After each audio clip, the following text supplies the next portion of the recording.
야고보서 4장 10절에서 12절입니다. 주 앞에서 낮추라. 그리하면 주께서 너희를 높이시리라. 형제들아 서로 비방하지 말라. 형제를 비방하는 자나 현재를 판단하는 자는 곧 율법을 비방하고 율법을 판단하는 것이라. 내가 만일 율법을 판단하면 율법의 준행자가 아니요 재판관이로다. 입법자와 재판관은 오직 한 분이시니 능히 구원하시기도 하시며 멸하기도 하시느니라. 너는 누구기에 이웃을 판단하느냐? 아멘. 주 앞에서 낮추라. 그리하면 주께서 너희를 높이시리라. 하나님의 자녀의 응답의 중요한 열쇠입니다. 우리의 삶의 중요한 실천이고요. 복음의 실제적인 적용입니다. 주 앞에서 낮추라. 그리하면 주께서 너희를 높이시리라. 베드로전서 5장 5절 6절에 보면요. 베드로도 똑같은 얘기를 합니다. 젊은 자들아 이와 같이 장로들에게 순종하여 다 서로 겸손으로 허리를 동이라. 하나님은 교만한 자를 대적하시되 겸손한 자들에게는 은혜를 주시느니라. 그러므로 하나님의 능하신 손 아래서 겸손하라. 때가 되면 너희를 높이시리라. 하나님의 중요한 일꾼들 제자들이요. 응답받은 비밀이 있습니다. 하나님의 능하신 손 아래서 겸손하라. 우리가 분명히 뜻은 천국에 둬야겠지만요. 우리의 마음은 정말 낮은 곳에 둔다면 하나님께서 너희를 높이시겠다. 우리가 가장 1차원적으로 이 말씀을 접하면서 우리의 삶의 자세로 붙잡을 수 있는 내용이지요. 더 중요한 의미가 있습니다. 주 앞에서 낮추라는 겁니다. 사람들 앞에서 사람들에게 먹이를 숙이고 사람들에게 굴복하라는 뜻이 아니라요.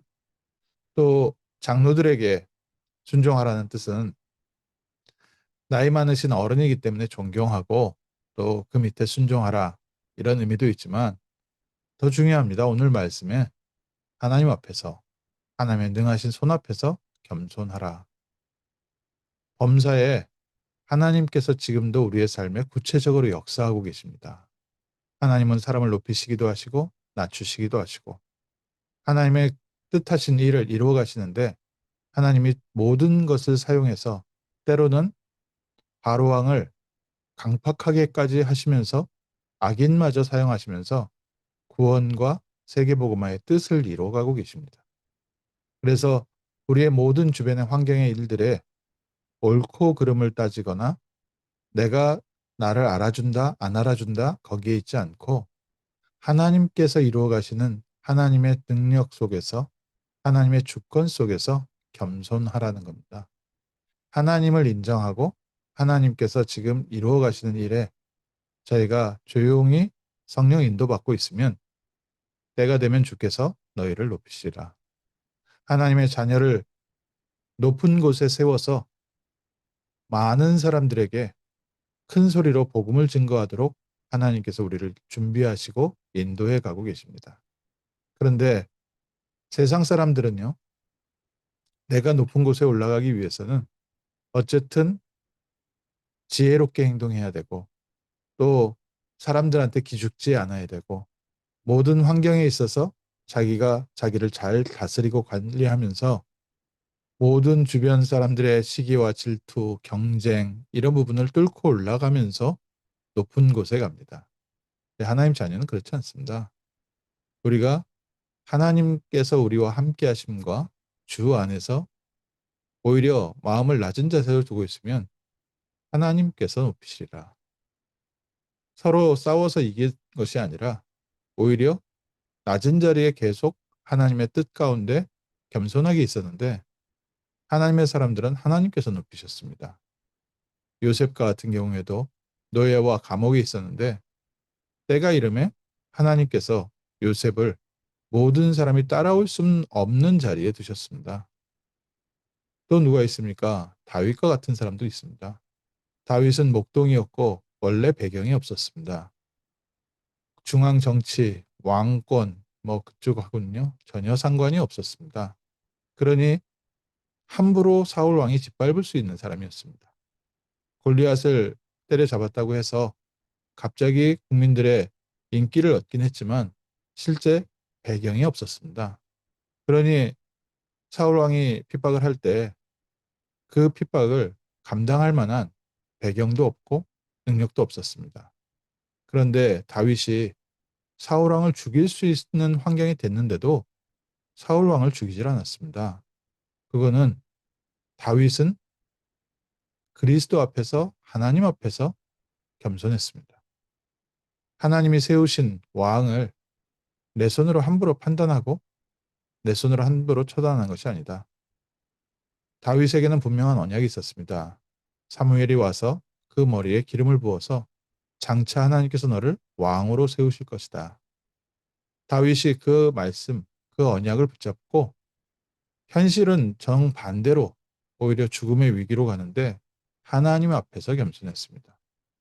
때가 이러니까요. 하나님께서 하나님의 방법대로 다윗이 원수 갚는 다윗의 손을 직접 사용하신 것이 아니라 하나님의 방법대로 모든 것을 바꾸셨습니다. 바벨론 포로 시기에 다니엘과 세 친구들도 같은 응답을 받았습니다. 그때 당시에 전 세계에서 몰려왔던 수많은 포로들, 수많은 인재들과 경쟁해서 이긴 게 아니라 그 다니엘과 친구들은 하나님 앞에 뜻을 정하고 하나님 앞에 무릎 꿇었는데 하나님이 주신 지혜로 모든 사람들이 따라올 수 없는 자리에 세워지게 됐습니다. 또 그 왕이 실수를 하고 또 다니엘을 죽이려고 하는 주변의 많은 사람들이 시기해서 다니엘을 죽이려고 했지만 그것에도 대적하지 않았습니다. 그것에서도 살아남기 위해서 자기가 몸부림치지 않았습니다. 하나님 앞에서 겸손했습니다. 나를 죽이려고 하는데 가만히 있으면 됩니까? 가만히 있으면 안 되지요. 그런데 우리가 하나님의 뜻 안에서 하나님 앞에 겸손하면요. 죽일 수도 없을 뿐더러 죽는다 할지라도 하나님은 더 분명한 확고한 뜻을 하나님께서 세우십니다. 생사화복의 주관자입니다. 그래서 너의 이웃을, 너의 성도들, 너의 교인들을 함부로 판단하지 마라. 왜냐, 그 사람 한 사람 한 사람이요. 그리스도의 피값으로 주고 산 구원받은 하나님의 자녀입니다. 사람의 외모와 모습은 부족하고 연약해 보여도 주님께서 사랑하시는 우리의 형제 자매, 하나님의 백성입니다.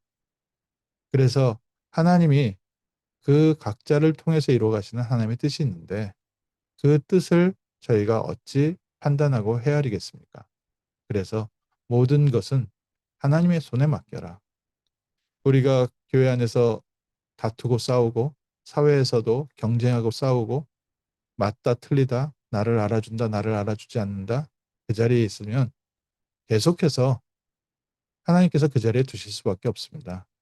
그런데 하나님 앞에서 겸손하고 하나님의 주권을 인정하고 하나님이 이루어 가시는 일에 인도를 받으면 주께서 너희를 높이시리라.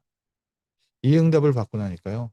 야, 정말로 사람의 마음은 더욱더 겸손해져야 되는구나. 마음을 점점 낮은 곳에 둬야 되는구나. 내가 함부로 무시했던 사람들이 이렇게 중요하게 하나님의 일에 쓰임 받기도 하고 또 내 인생에 굉장히 중요한 영향을 미치기도 하는구나. 그래서 그전에는 함부로 사람을 무시하기도 하고 판단하기도 했던 그런 저도 모든 것은 하나님께서 이루어 가신다. 그래서 두루 여러 사람들에 대해서 좋은 관계를 맺자. 그거는 어, 제가 인품이 좋아서 성격이 좋아서가 아니고요. 하나님께서 이루어 가시는 일을 보니까 사람들과 싸워서 결코 득이 될 게 하나도 없다. 모든 사람들에 대해서 선으로 행하고 나에 대해서 악으로 행하는 사람들도 수용하고 있다 보면 결국 모든 판단은 하나님께서 하시고 재판장이 되시고 구원하시기도 하시고 멸하시기도 하시는 하나님의 손이 하나님의 언약과 그 언약을 이루는 방향 맞춘 하나님의 자녀들에게 반드시 합력하여 선을 이루는 날을 보게 되는 줄 믿습니다.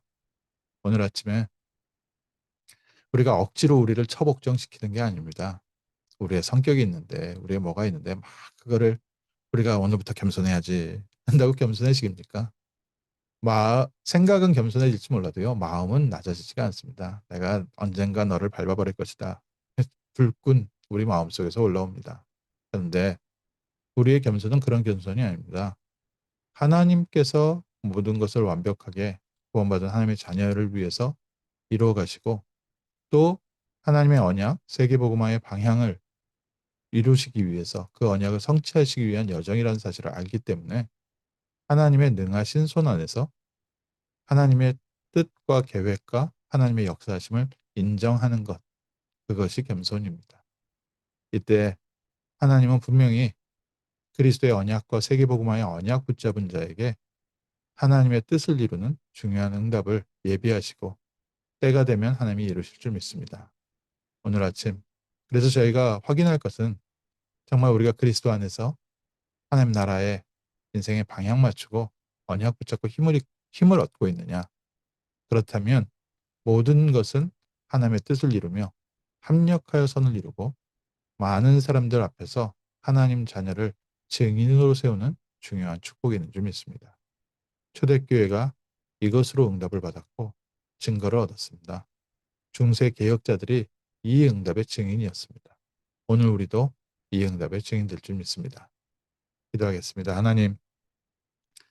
하나님께서 오늘도 흑암과 저주와 죄 가운데 살고 있는 세상 모든 사람들에게 그리스도의 빛을 비추심을 감사합니다. 구원의 길을, 구원의 빛을 비추시되 구원받은 하나님의 자녀, 세계복음화의 언약 붙잡은 저희를 통해서 이 시대를 살리게 하심을 감사합니다. 하나님, 우리의 닥친 모든 환경과 사건과 모든 조건들이 하나님의 뜻을 이루는 줄 믿사오며 오늘 하나님의 절대 주권, 생사화복의 주관자 되신 하나님의 뜻 아래서 성령 인도받는 날 되게 하시고 하나님께서 이루시는 뜻 속에서 우리 귀한 성도들을 그리스도의 증인으로 세우사 세상 모든 사람들이 그리스도를 볼 수 있도록 하나님께서 이 시간 새 은혜를 더하여 주옵소서. 우리 귀한 성도님들에게 믿음 주시되 하나님이 함께 하시는 임마누엘로 어떤 상황과 환경 가운데도 하나님이 함께 하시는 행복을 누리게 하시고 하나님께서 이루시는 일에 증인되어 요단의 언약을 붙잡게 하시고 여리고의 증거를 붙잡게 하시고 해와 달과 별이 멈췄던 하나님의 역사를 내 증거로 붙잡고 승리하는 복된 증인 되게 하옵소서. 감사드리며 주 예수 그리스도 이름으로 기도합니다. 아멘.